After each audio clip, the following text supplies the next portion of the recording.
Did QAnon congressmember Marjorie Taylor Greene win because death threats forced her opponents out or broke up her opponent's marriage?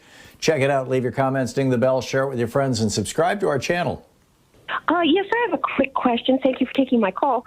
My question is about the QAnon woman that got elected into the House, I believe from Georgia.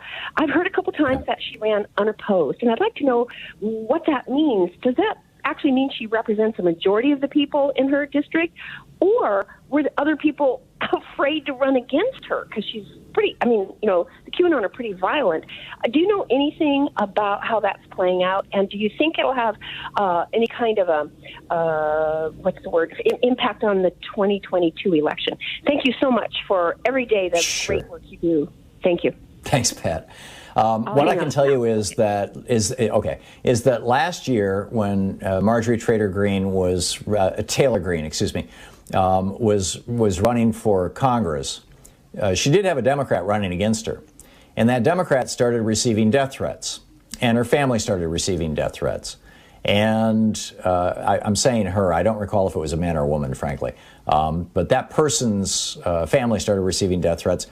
And the person who was running against Marjorie Greene just finally decided this isn't worth it. Odds are I'm not going to win.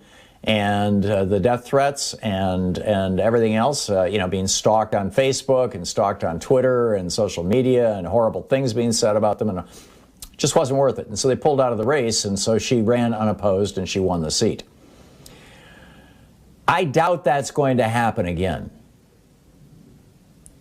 I think that even in her bizarre 70% Donald Trump Georgia district, there are enough people who have awakened, have realized what a sick puppy she is. And I think, frankly, the impeachment hearing probably went a long way toward this, pointing out that these Republicans who claim to be such great patriots are actually traitors. They don't give a damn about America. They don't give a rat's ass about this country or the ideals this country was founded on.